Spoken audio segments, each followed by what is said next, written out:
Welcome to My Long Island TV. From Manhasset to Montauk, we have traveled our communities to bring you the following events. I'm your host, Waldo Cabrera. Get ready, My Long Island TV starts now.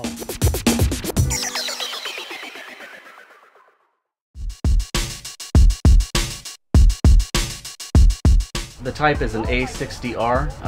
The engines are Rotax engines. It's 70,000 cubic feet of helium, which seems like a lot, but it's actually the smallest commercial blimp in operation. It's 128 feet long, has a 70 US gallon tank of fuel, and which gives us a endurance time of at least 10 hours of flying each day. Our maximum is about 43, 44 miles an hour. Typically we try to cruise at about 30 to 35 though.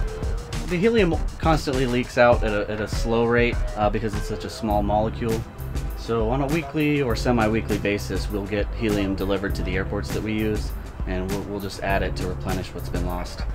We use the standard cylinders like you'll see at a florist. We'll just get however much we'll need to replenish what's been lost for the week. Well, the gauges, they're all standard for any aircraft. There's only really a couple that are unique to the airship. This is our airspeed indicator, tells us how fast we're going. This is our altimeter, tells us how high we are. These two instruments here are for strictly the helium pressure. This is kind of the most important for the blimp.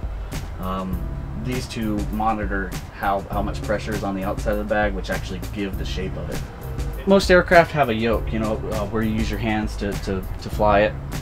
This is obviously very different. There is no yoke. We don't have ailerons like an airplane does. All we have are rudders and elevators. So to steer left and right, obviously 2 foot pedals down here for our feet, pushing left and right on the rudder pedals.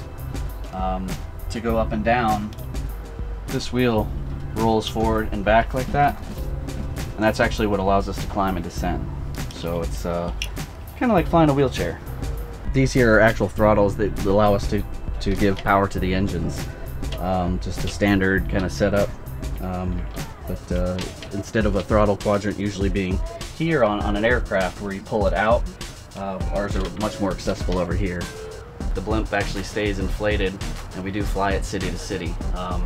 So to do that, we have to have a large crew of 13 that travel with us everywhere, and we just find local airports at near our venues and near our events, and we set up shop and cover the event from there. We usually try to plan on about 250, 300 road miles a day. We'll plan our stops according to which airports we can use, and then we fly while the ground crew takes our equipment and drives to the next airport. They'll set up, and then once they're set up, they land us and we're secured for the night. All of this equipment that you see back here goes in that main trailer that you see behind me.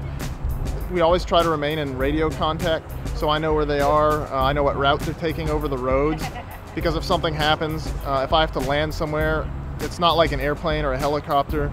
I can't just land at any airport. I have to have my ground crew with me to land. So it's really a coordinated effort between everybody involved. If we want to land it permanently and walk away and be able to just go do our own thing, that mast has to be up. We always have somebody with the blimp, and the reason is as wind conditions change, as the sun comes in and out of the clouds, we have to make sure that the airship's ballasted properly. The road is home. We travel 340 plus days out of the year. Usually the only time that we go home is like on the vacation that we have. You can get out and see the country, see places that you otherwise wouldn't have an opportunity to see. So it's really nice in that aspect, but it does involve a lot of travel.